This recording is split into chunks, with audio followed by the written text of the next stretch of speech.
আসসালামু আলাইকুম প্রিয় শিক্ষার্থী বন্ধুরা, আশা করি সবাই ভালো আছো। খুব গুরুত্বপূর্ণ একটা অঙ্ক নিয়ে তোমাদের সামনে হাজির হয়েছি। নিম্ন গণসংখ্যা নির্বাচন থেকে গাণিতিক গড় বের করো। অঙ্কটা দেখো, জাতীয় বিশ্ববিদ্যালয় 2010, 14, 2019 সালে এসেছে। খুবই ইম্পর্টেন্ট একটা অঙ্ক। আমরা গুরুত্ব সহকারে প্রথম থেকে শেষ পর্যন্ত ক্লাসটি দেখব ইনশাল্লাহ।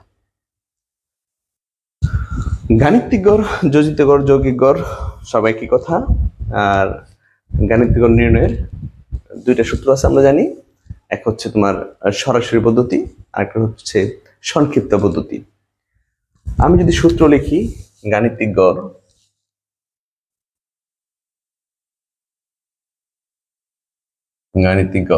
হচ্ছে অ্যারিথমেটিক মিন এম দ্বারা প্রকাশ করা হয়, অথবা গাণিতিক গড়কে এক্স বার দ্বারা প্রকাশ করি আমরা।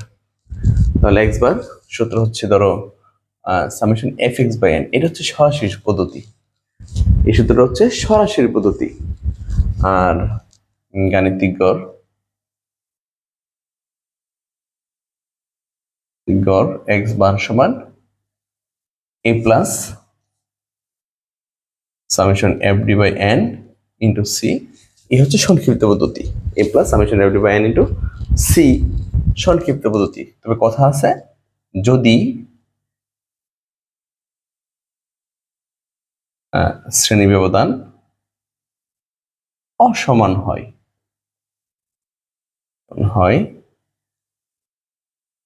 তাহলে সি হবে না। যদি শ্রেণী ব্যবধান অসমান হয় তাহলে সি হবে না। তো আমরা আজকের অঙ্কটা সরাসরি পদ্ধতিতে না করে সংক্ষিপ্ত পদ্ধতিতে করবো। ঠিক আছে, আমরা এই পদ্ধতি করবো না, আমরা সংক্ষিপ্ত পদ্ধতিতে করবো। সংক্ষিপ্ত পদ্ধতিতে করতে গেলে তোমার যে লাগে তা হচ্ছে এ লাগে, সামেশন এফ ডি লাগে, এন লাগে, আর সি লাগে। সিটা তখনই হবে যদি শ্রেণী ব্যবধান সমান হয়, অসমান হলে সি হবে না। আমাদের এখন সমান কিনা দেখি। 5 থেকে 9, 10 থেকে 14, 15 থেকে 19, 20 থেকে 24, 25 থেকে 29, 30 থেকে 34, হ্যাঁ শ্রেণী ব্যবধান সমান। তার মানে হচ্ছে ওই সিটা হবে এখানে। হ্যাঁ, ওকে, তো শুরু করি সমাধান। লিখে নিব যে সমাধান উপযুক্ত সারণী তৈরি করি।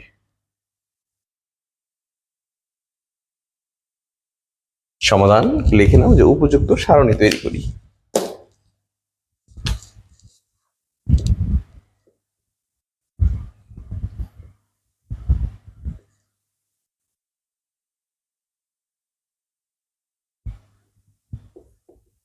উপযুক্ত সারণী তৈরি করি।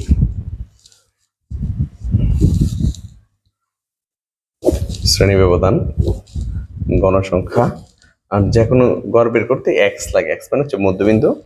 আর এই অঙ্কটা করতে গেলে এফ ডি লাগবে, তাহলে শুরুতে লাগবে ডি, এরপর একটা কলাম লাগবে এফ ডি। ওকে, তাহলে আমরা এখানে যেটা লিখবো সেটা হচ্ছে শ্রেণী ব্যবধান,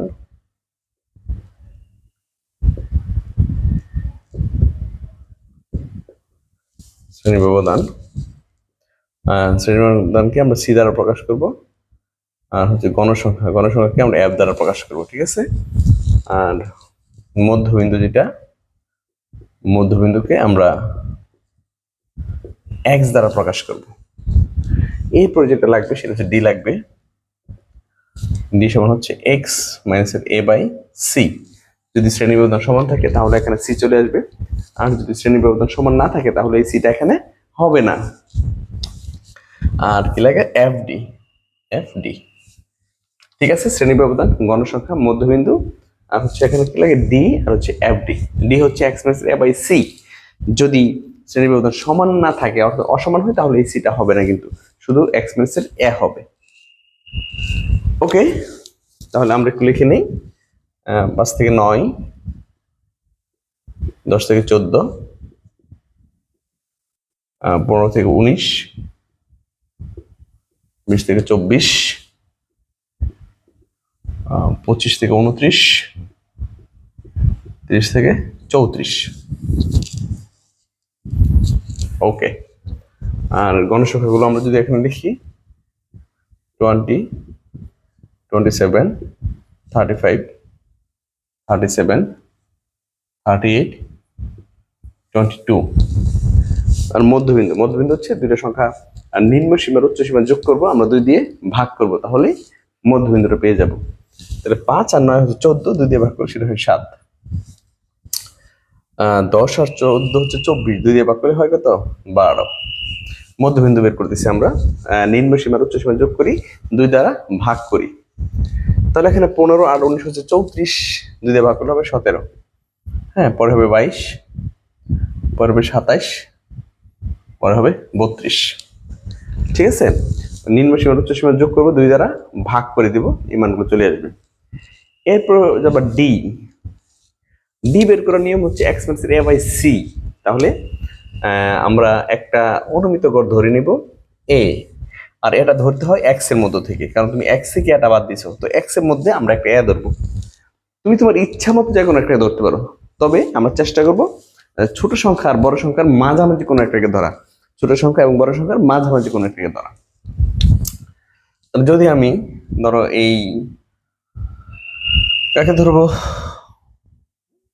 ধরো 17কে ধরলাম, ঠিক আছে। তাহলে এখন তুমি যে কাজটা করো সেটা হচ্ছে ডি বের করবা কিভাবে। ডি হচ্ছে x মাইনাস a বাই হচ্ছে c। এই প্রত্যেকটা একটা x থেকে বাদ দিবা, x এর মান কত? 7। এই 7 থেকে বাদ দিবা a কত? 17। আর c হচ্ছে শ্রেণী ব্যবধান, শ্রেণী ব্যবধান a কত আছে? 5। তাহলে এখানে দাঁড়াচ্ছে হচ্ছে -10 ভাগ করবো 5 দিয়ে, তাহলে -2। ঠিক আছে, এটা হচ্ছে -2। তাহলে আমি এখন লিখতে পারি, বরাবর লিখতে পারি, প্রথমে লিখতে পারি -2।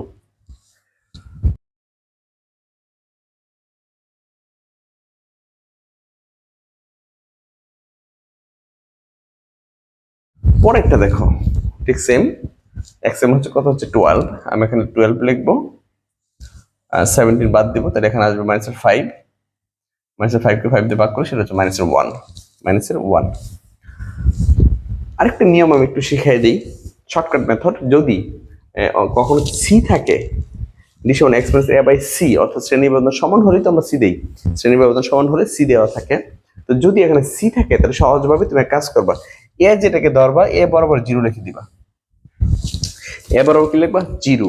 এবার 0 লেখার পরে তুমি উপরে যাবা মাইনাস করে, -1 -2, আর নিচে যাবা প্লাস করে। কি বলছি? ডি সমান x minus a by c, অবশ্যই সি থাকতে হবে নিচে, অবশ্যই সি থাকতে হবে। যদি সি থাকে তাহলে তুমি এ বরাবর 0 লিখে উপরে মাইনাসের 1 করে দিবা, উপরে নিচে প্লাসের 1 করে বাড়াই দিবা, তাহলে হয়ে যাবে। ব্যাস, তুমি হিসাব করো, এইভাবে এরকমটি আসবে। ওকে, এরপরে এফ আর ডি গুণ করবা, এফ ডি, ওই যে এফ আর হচ্ছে ডি। তো এফ আর ডি যদি গুণ করি, 20 দুগুণে 40, মাইনাসের 87 কে 27, তারপর 35 শূন্য 37, তারপর 76, তারপর হচ্ছে 66। এই হচ্ছে বিষয়। হ্যাঁ, তারপর 40, পরে 27 শূন্য 37, 76, তারপর হচ্ছে 66। আর এখানে সামেশন এফডিটা তোমরা দিতে পারো, সামেশন এফডি। আর এখানে হচ্ছে এন এর মান। আমরা জানি গণসংখ্যা, মোট গণসংখ্যাকে এন দ্বারা প্রকাশ করা হয়। এন মানে হচ্ছে মোট গণসংখ্যা, অর্থাৎ গণসংখ্যাগুলো যোগ করে তুমি যা পাবো সেটা হচ্ছে মোট গণসংখ্যা। তাহলে আমরা যে কাজটা করবো এখন, সামেশন এফডিটা বের করব, আর হচ্ছে এনটা বের করব।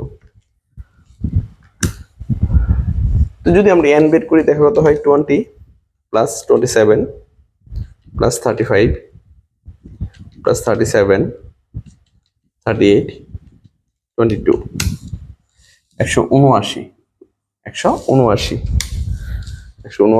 আর হচ্ছে আমি সামেশন এফডিটা দেখি, -40 -27 প্লাস 37 প্লাস 76 প্লাস 66, 112, 112। ওকে, এবার আমরা সূত্রে যাব। সূত্র লিখে নেব যে আমরা জানি গাণিতিক গড়, কি লিখবো? যে আমরা জানি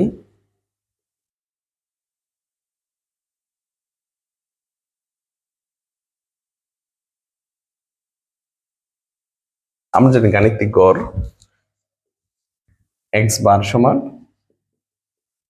a plus summation f D by n into C এর মান কত?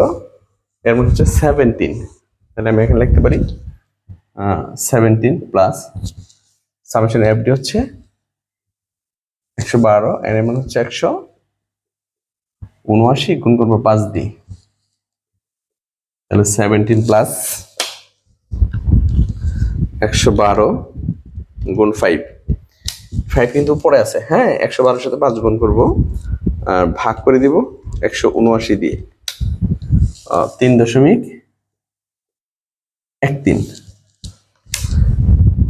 3.13। আচ্ছা, আর যদি যোগ করি তাহলে 20.13, ঠিক আছে। এখানে এরকম আসছে আর কি 3.128। তো আমি যদি দুই সংখ্যা নিই, দুই সংখ্যার পরের সংখ্যা যদি 5 বা তার চেয়ে বেশি হয় তাহলে তার আগের সংখ্যার সাথে, অর্থাৎ যত সংখ্যা নিব তার সাথে 1 যোগ করতে হয়। তাহলে আমি দুই সংখ্যা নিব 12, 12 সাথে 1 যোগ করে দেবো 13 হবে, হ্যাঁ 20.13। যেহেতু দশমিকের আসছে তোমরা এখানে প্রায় লিখে নিতে পারো। এই হচ্ছে তোমার গাণিতিকরের অ্যান্সার। এইভাবে আমরা সুন্দর করে গাণিতিকর বের করে নিব। এটাকে বলি আমরা সংক্ষিপ্ত পদ্ধতিতে গাণিতিকর। আশা করি সবাই বুঝতে পেরেছো।